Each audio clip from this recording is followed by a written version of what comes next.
Good morning, everyone. We are so glad that you have chosen to join us at Wedgwood Community Church this morning as we have our service that is dedicated to the people of the Ukraine and all people who are impacted by war. We will begin first with our announcements. Announcements and upcoming events for Wedgwood Community Church this week. Sunday, March the 20th, our own member, Thomas Hanson, will be speaking on the new normal. Let's make it happen. So we look forward to that next Sunday. On Sunday, March the 27th, our theme is Finding Peace. Aya Sudahama, who is the head monk at the Charlotte Buddhist Monastery, will be speaking on how we can find inner peace during this time, which relates to some of the things we were just now talking about. But I think it's a time we all need help in how to calm our spirits. So, and she has spoken before. Some of you may remember her. So she will be here the 27th. And we're all excited. Wedgwood is regathering at the Enclave the 1st of May. We will begin having in-person services. We are looking for someone, if you know anyone who would like or is skilled to manage the technology at the Wedgwood. We will be live streaming and we will still be on Zoom. So we want a hybrid of both. If you know anyone, just have them get in touch with the church, because it would be a nice little part-time job on Sunday mornings for somebody from probably about 10 to 1 to manage that. But we are excited. And we do need you. If you want to help plan the regathering, contact the church. We'd love to have your input. And we will need people to be on Sunday morning committee. To be there to help set up early in the morning and to help get things going and get the coffee going and those kinds of things. So let us know. We hope we have enough people that it can be on a rotating basis. Our Wedgwood Community Garden is doing great. It is on the property of Park Road Baptist Church.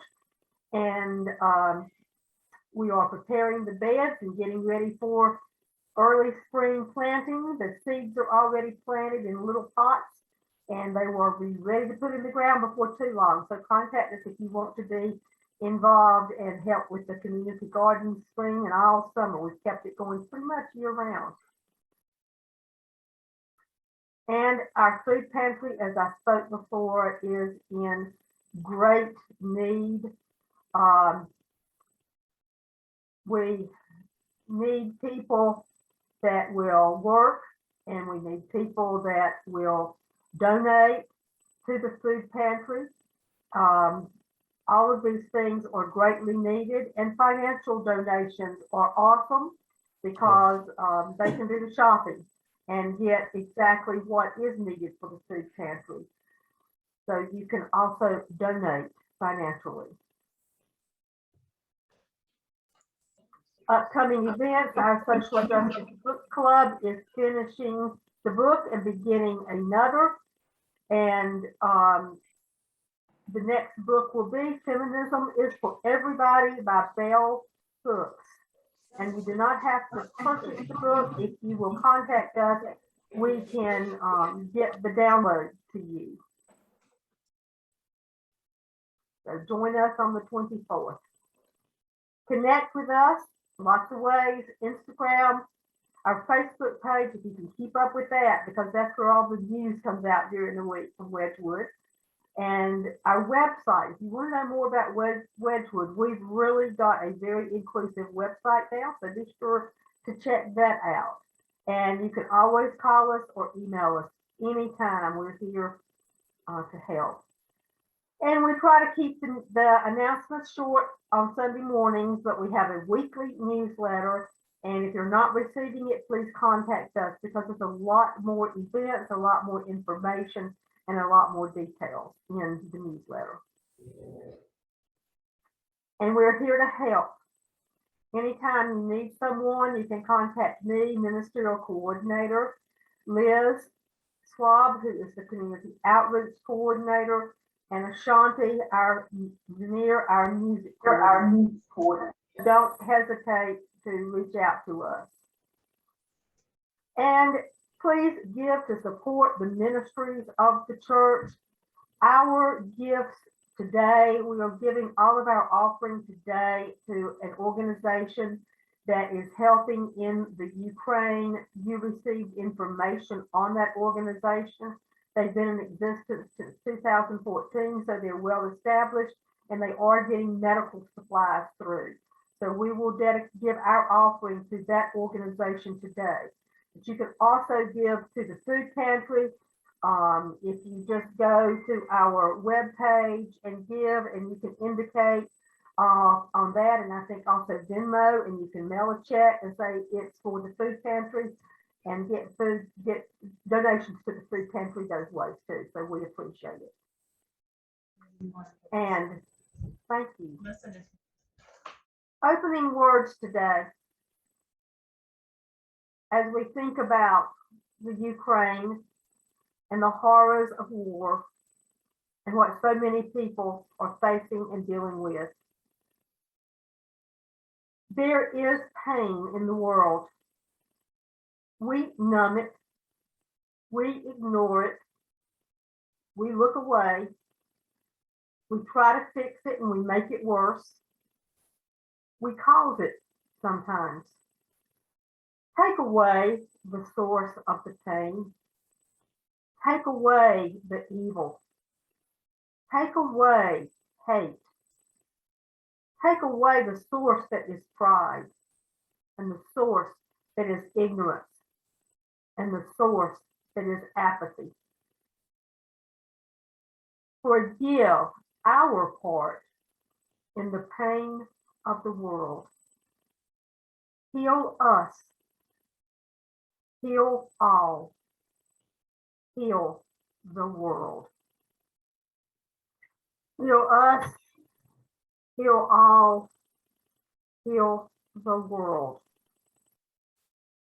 Our words of wisdom this morning come from 4 sacred texts from 4 different religions. Who is my neighbor?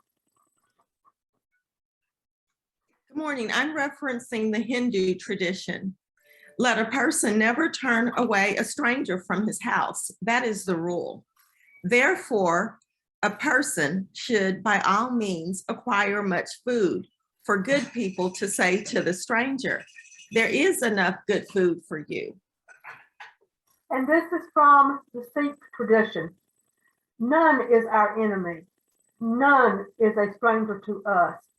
We are in accord with one and all. This is from secular humanism.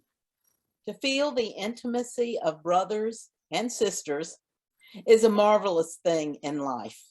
To feel the love of people whom we love is a fire that feeds our life. But to feel the affection that comes from those whom we do not know, those unknown to us, who are watching over our sleep and over our dangers, that is something still greater and more beautiful. We are all united to love one another. And from the Christian tradition, the first commandment is love the Lord with all your heart. And then Mark 12:31. And the second is like, namely this, thou shalt love thy neighbor as thyself. There is none other commandment greater than these. May it be so. And now our extravagant welcome.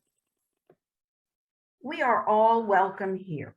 Welcome to a church that works for peace, justice, equality, and the care of Mother Earth. An extravagant welcome to you because of your gender identification, sexual orientation, ethnicity, economic situation, physical and mental challenges, doubting or believing, being depressed or full of joy.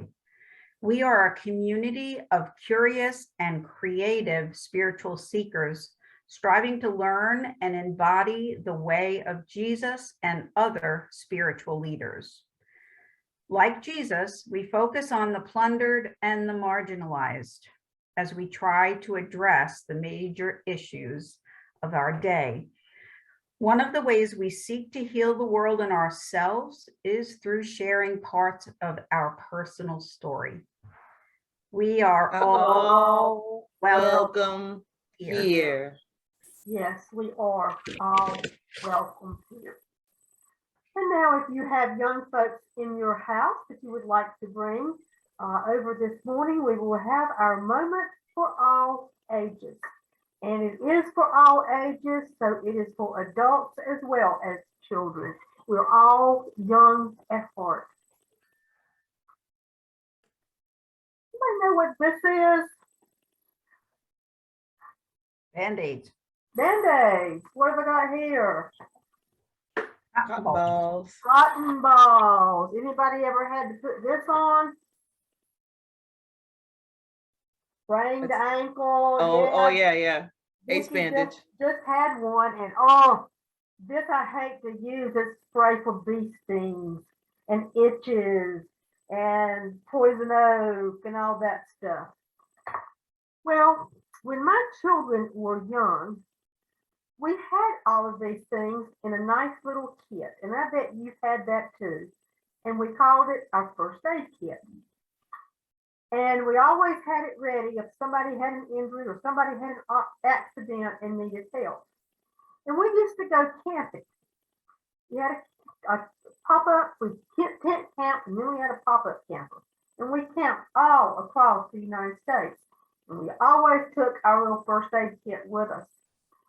But you know, sometimes my children would need a spray or a Band-Aid or something. But more often than not, somebody else needed it. Somebody they were playing with, another child, or somebody trying to crank up their camper would need a Band-Aid. And so we just didn't keep our first aid kit for ourselves. If we saw somebody else needed a Band-Aid, or they were saying they had poison oak, we'd say, we've got something that'll help you. We shared it. We shared it with others. And these were people in a campground. We didn't know them. We were only going to see them there for maybe one night. Didn't even know their names. But we would always run and get our first aid kit to try to help somebody in need. Can you think of a time that you have done something similar in helping somebody that's not just in your family, but that maybe needed something? Betsy, you've sure been helping your brother. That's a family member, but you've really been helping.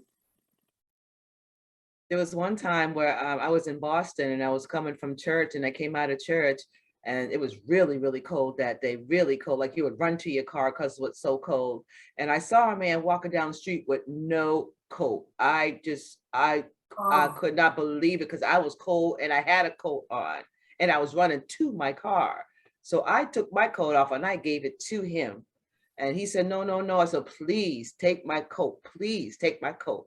Literally, I took it off and gave it to him. I had to. I could not stand to see this man cold. And even with the coat on, you're still sort of kind of cold, you know. So yes, wherever you can help, you literally give your coat. Because I had another coat and I was getting in the car and I was going home. So I was more than welcome to give him my coat, you know. So happens all the time though. That's a beautiful, beautiful story. Anybody else remember anything particular? Every week, our food pantry, we don't know the people that come to get food. Mm-hmm. We just give them food. We don't ask them any questions. We don't ask them for identification. We Right. don't even ask them what their names are or where they live. We just give them bags of food because they're hungry. Well, I think we're all doing the right thing when we do this. When somebody falls down on the playground and you run over and you help them get up, or somebody falls out of the swing and you go and you help them get up, or somebody hurts their hand or their arm and their knee or they're crying, and you go over and kind of pat them on the back on the playground and say, it's going to be okay. Come on, I'll help you. I think we're doing the right thing, because Jesus told a story in the Bible that's called the Good Samaritan. And to make a long story short, there was a man who was on a road who came upon a robber who wasn't so nice to him. He robbed him and he hurt him. And so the man was lying on the side of the road. And one man came by and he looked at the man on the side of the road and he kept on walking. A second man came by and looked at the man on the side of the road, kept on walking. And the third man came by and went over to the man and helped the man, bandaged his wounds, and took him to a place, to an inn, and said, let him stay here until he is well, and I will pay for him to stay here if you take care of him. And Jesus was telling us that story as an example of what we ought to do. That third man, he didn't know the man on the side of the road. I don't know if he ever even knew his name, but he helped him. So Jesus is telling us, who is our neighbor? It's anybody. It's everybody. People on the other side of the world, people that come to our food pantry, children on the playground that maybe we don't even know. Everyone is our neighbor, and we are to love and care for our neighbors. So let's think about doing that this week when things happen. Reaching out to care for somebody else. And I am very happy to introduce or bring to you, I don't have to introduce because most people know Ben Snyder, who is an absolutely amazing immigration attorney here in Charlotte. I know so many people personally that Ben has helped to get their status to stay here.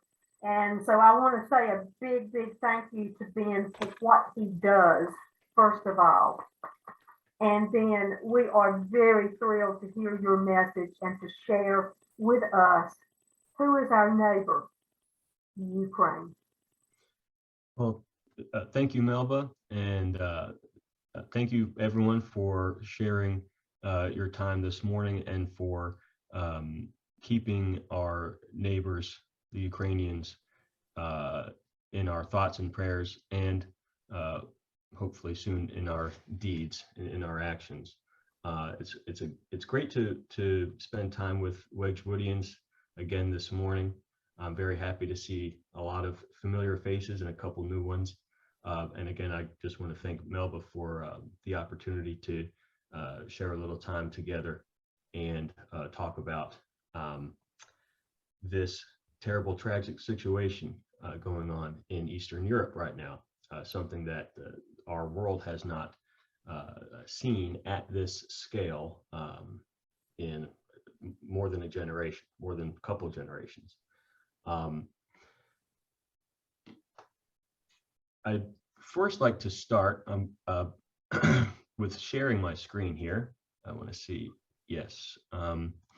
And first, can folks see what should be a Yes. the Ukrainian flag now? Okay. Yes.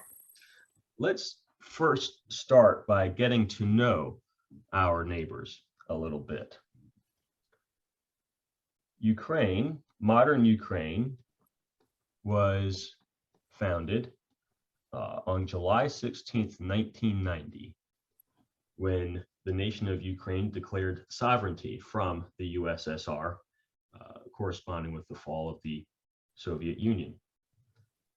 So the modern Ukraine has been in existence for a little over 32 or 30, not quite yet, 32 years, a little over 31 years. However, Ukraine's capital city, Kyiv, was the capital of the first Eastern European Slavic state of Kievan Rus and was founded in 482 AD. So the country of Ukraine and the Ukrainian people as a nation really have been in existence for over 1,500 years. Ukraine has a population of approximately 44 million people. I'll show you here. I had an opportunity to talk with a friend of mine, another lawyer in Raleigh, who is Ukrainian, has Ukrainian ancestry, and is very involved with his church in Raleigh, which is a Byzantine or Greek Orthodox or Greek Ukrainian Orthodox church. And the priest of his church is a citizen and national of Ukraine, currently working in the United States under the R1 religious visa category, which I do a lot of for folks.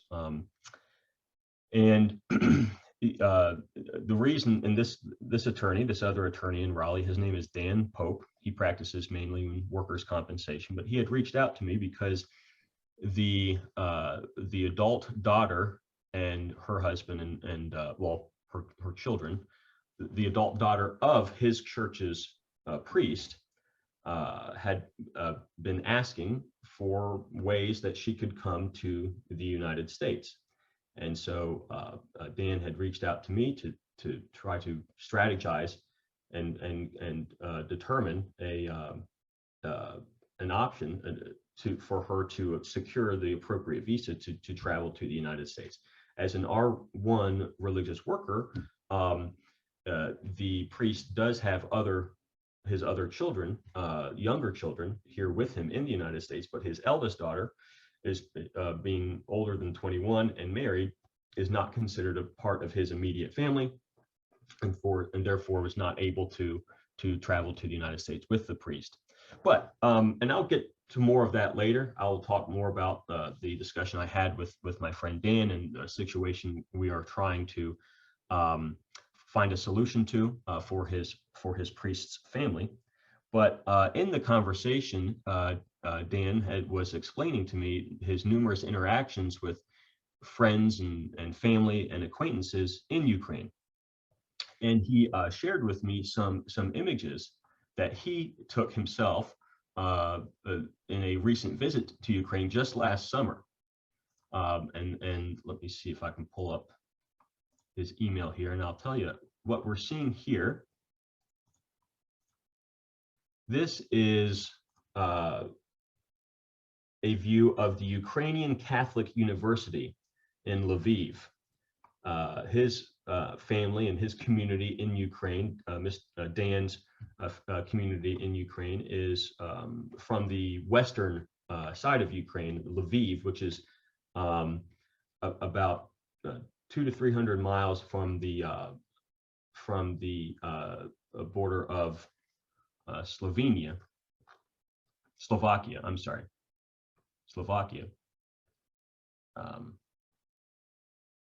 There's Lviv.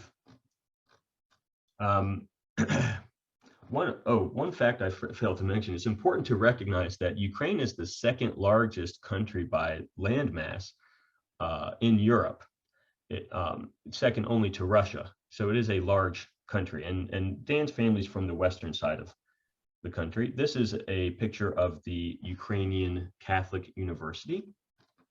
Here is an image that Dan took. This is bustling downtown Lviv on a warm summer evening.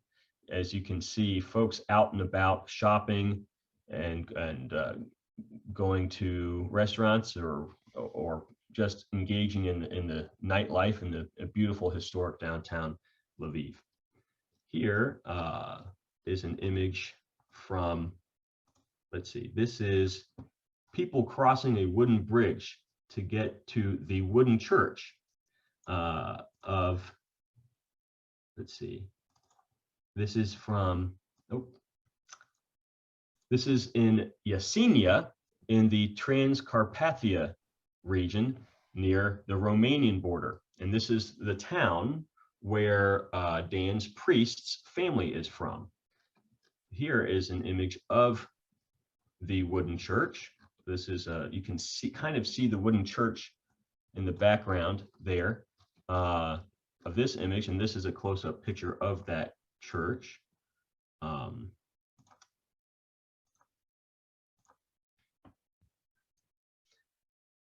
This is an image of some children who are cared for at an orphanage that his parish supports near the city of Ivano-Frankivsk.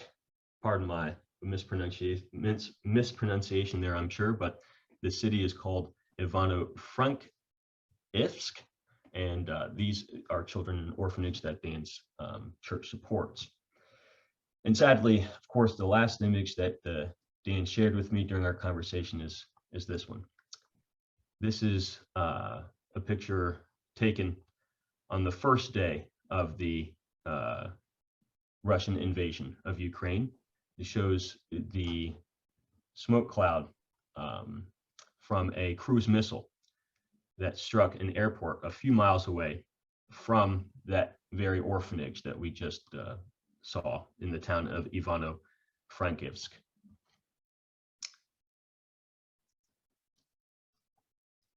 The Russian invasion of Ukraine has triggered what is now the largest and worst refugee crisis in modern history.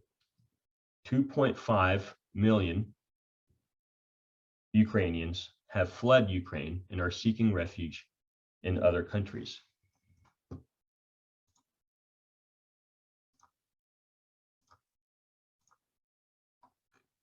Just a moment, please. Let's see here.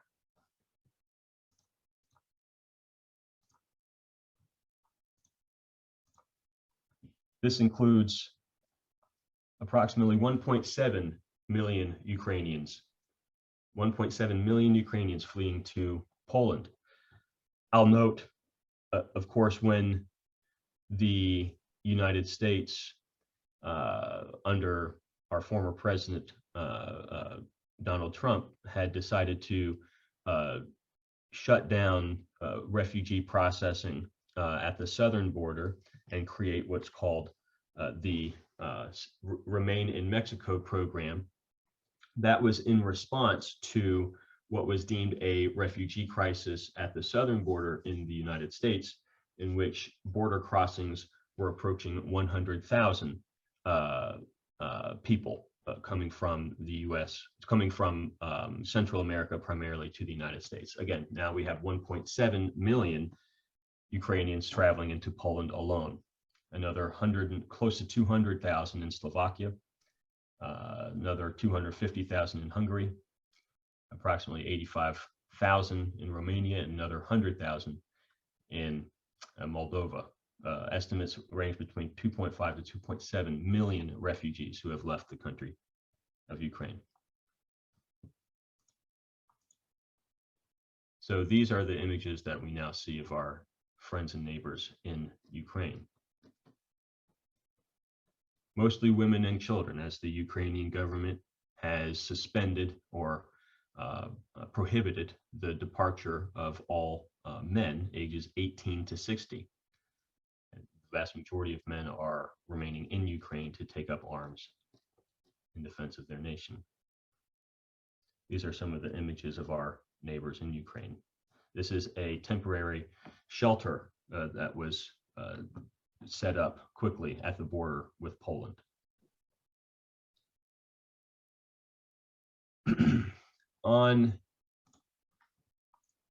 So I'll stop my screen sharing now. In my phone call with Dan, we had discussed how we could potentially bring the adult daughter of his parish's priest to the United States legally. in order to travel to the United States, a foreign national from Ukraine, a citizen of Ukraine, generally would need a visa, the appropriate either category B for Bravo B visitor visa. As I mentioned, because she is a married adult, she is not eligible to travel to the United States as a part of the family, as a dependent family member of their parish's priest's R1 religious worker visa. What we might determine or might assume would be the appropriate visa, a humanitarian or refugee visa, would first require the daughter and her family to travel to a UN, United Nations office. There is one that's been set up in Poland to process, to seek a designation of refugee status. So in order to obtain a humanitarian or refugee visa, a foreign national must first be registered with the United Nations, and then the United Nations will place the visa applicant in a cooperating country. So even if she were to travel to Poland and contact the United Nations at a refugee processing office, first it would likely take many months before the United Nations would be able to formally designate her as a qualified refugee and assign her a country, and then there's no certainty that she would in fact be assigned the United States. So going through what we would assume would be the refugee process, the appropriate refugee visa process would not necessarily be a quick process, would not resolve her most immediate concerns for shelter and reuniting with her family here in the United States, where her father, mother, and children or siblings all live, and is therefore not a viable immediate option. The next option would be to apply for a visitor visa or a visiting visa, because her desire, as Dan explained to me, is not necessarily to relocate to the United States. She'd prefer to stay in her country where she lives, and she's built a home and built a family with her husband. But it's her literally remaining in her country puts her life at risk.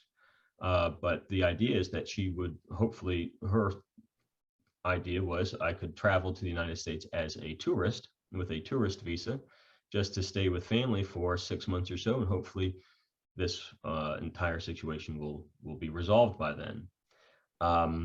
However, the U.S., in order to obtain that visa, a foreign national would have to apply at the U.S. Embassy in their home country. Well, the United States Embassy in Kyiv has been closed. It was closed just prior to the invasion by Russia.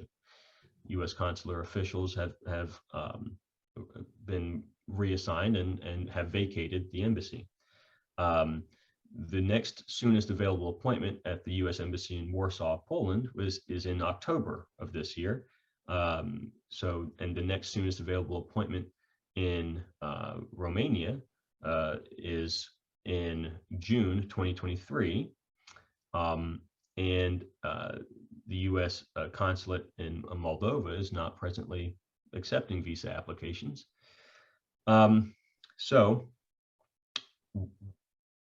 going through our options to determine what logistically is possible for this young woman, we determined that her most likely and most viable option was to travel to Mexico without a visa. The country of Mexico does not require Ukrainians to have a visa to first travel to Mexico. They can be stamped in at the port of entry in Mexico, and then travel to the southern border and seek humanitarian parole, or effectively asylum, at the southern border in Mexico.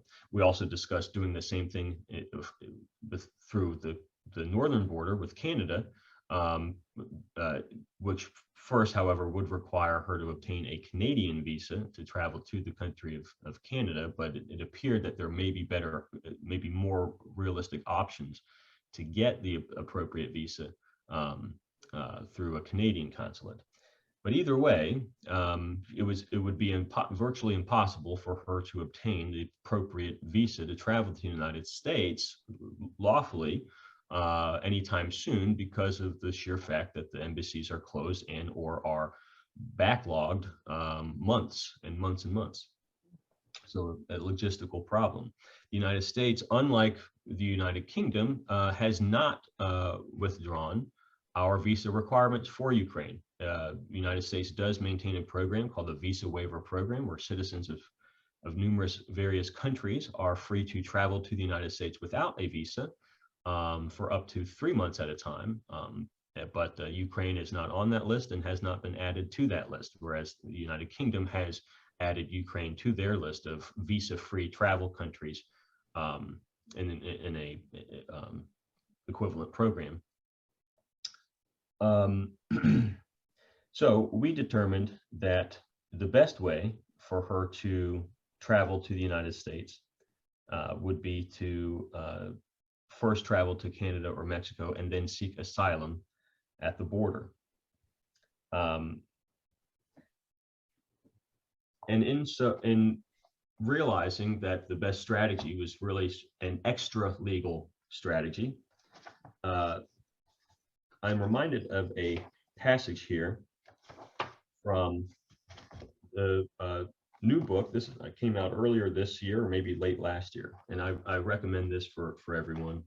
If you're interested in the subject of immigrants and refugee rights in the Christian tradition, this is The God Who Sees by Karen Gonzalez, Immigrants, the Bible, and the Journey to Belong. There's a passage here in which the author, Karen Gonzalez, compares the history of Abraham to a recent Mexican immigrant to the United States by the name of Francisco Barrera. I'd like to read a portion of this passage to you.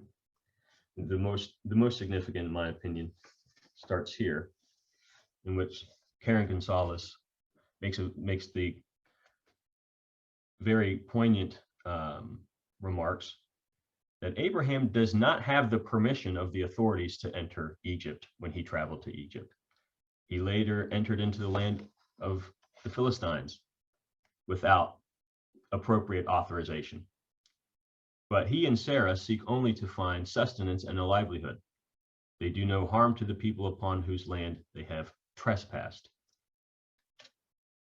It is tempting to conclude that if immigrants break the law by crossing the border without the appropriate prior visa approval, that they must be more prone to other forms of criminality, that we must be suspicious of them because they pose a danger to our citizenry. But 100 years of research on the link between immigration and criminal behavior reveals that conclusion to be false. Research has shown over and over again that immigration is associated with lower rates of violence and lower rates of property crimes.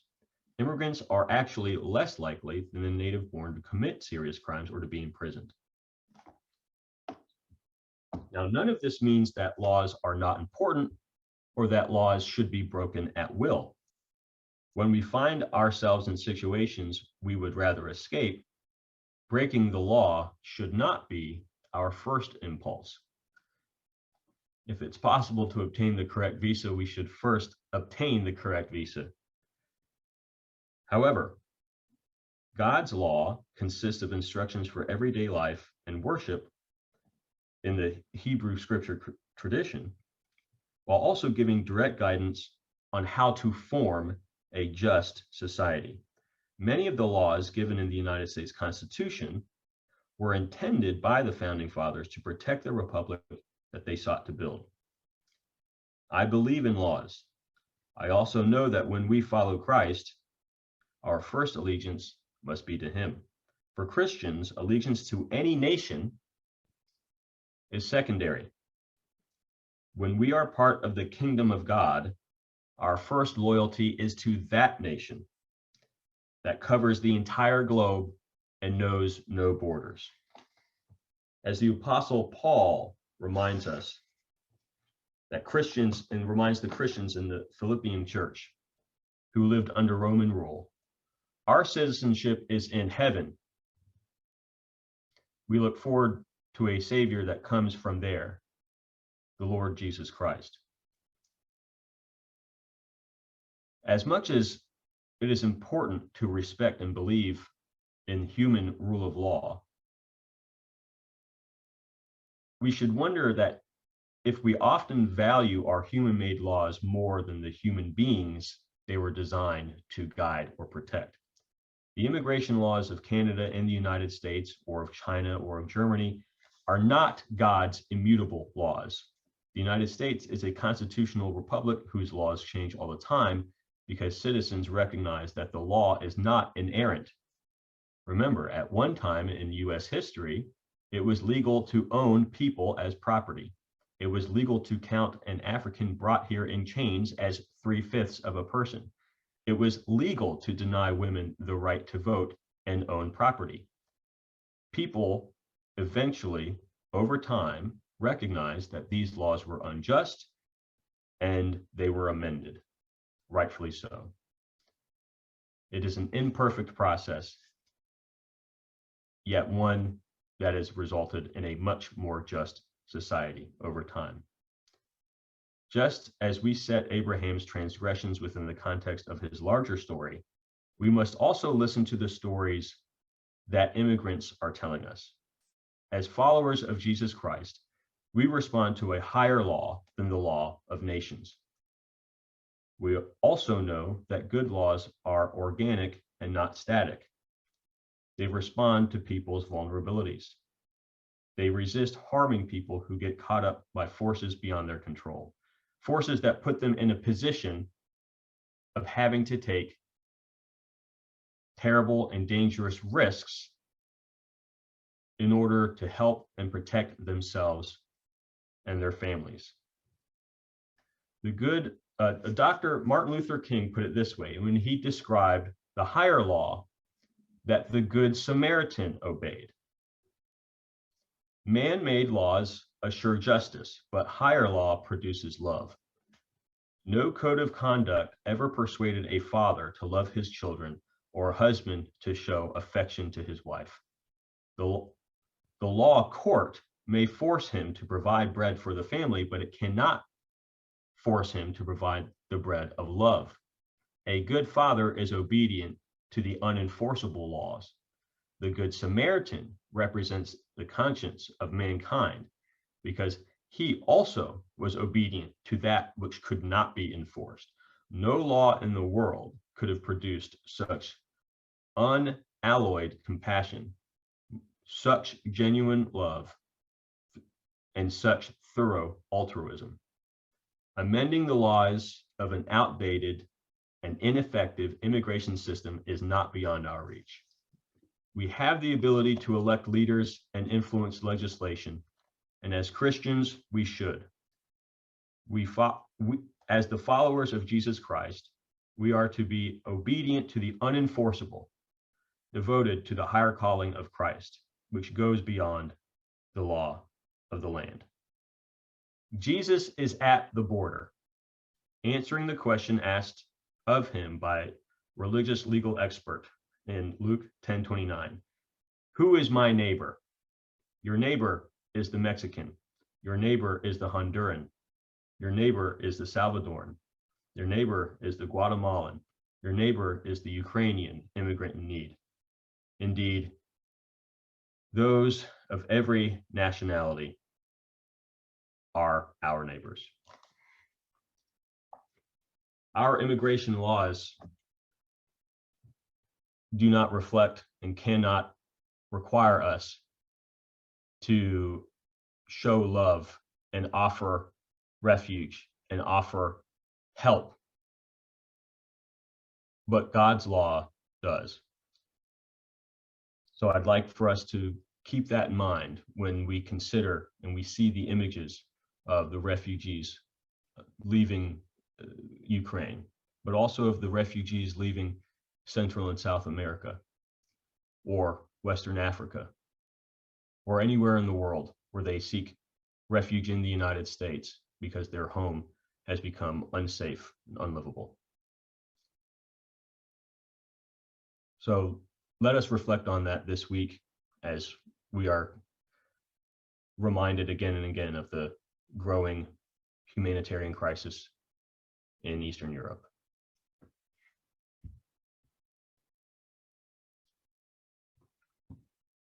Thank you again for sharing your time with us this morning.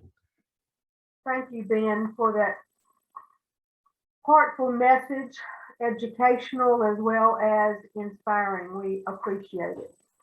And now, if everyone will light their candles, we will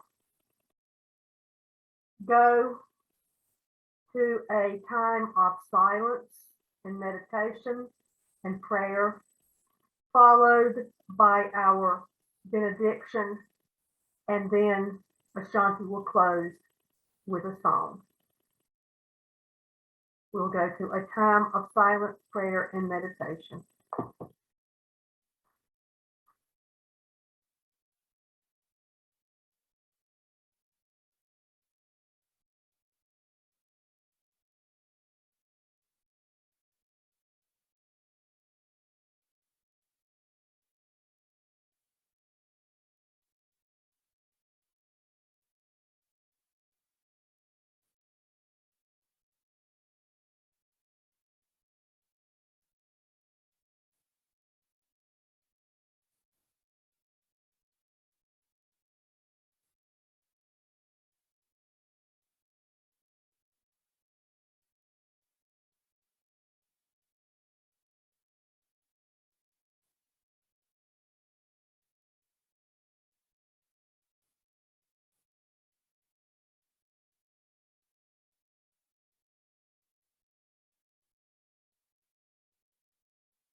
Amen. And as we hold our candles as symbols that we can be a light to a dark world, that we can be a light to lead the way to love thy neighbor and kindness and peace. Spirit of life and love, our hearts are aching today as we watch fear and terror being inflicted on the Ukraine. We pray from afar as we see people fleeing in fear, praying in the streets, gripped by an uncertainty that echoes in our own hearts.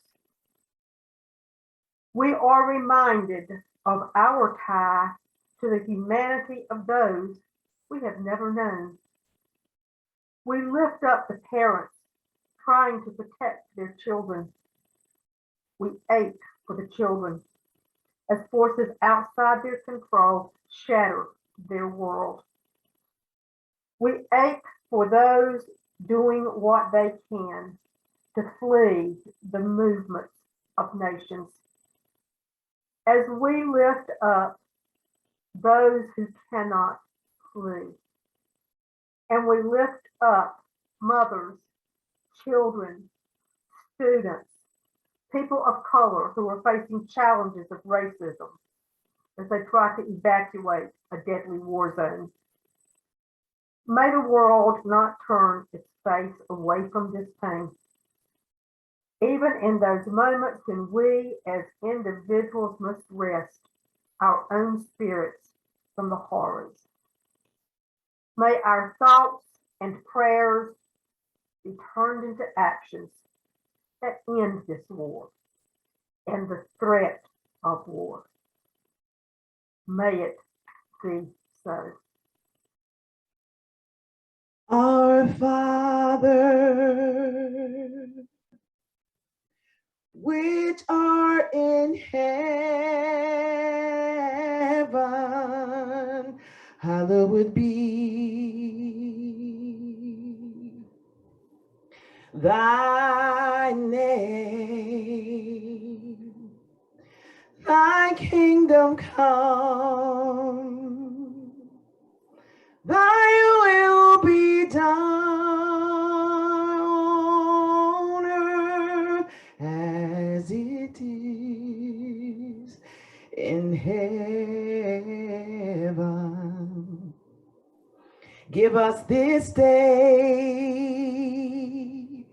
our daily bread, and forgive us our debts as we forgive our debtors, and lead us not into temptation, but deliver us from evil.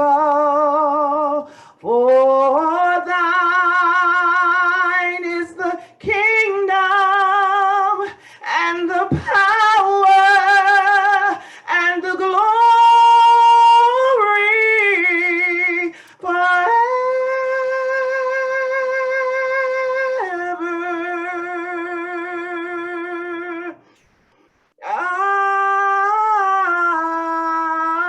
Amen.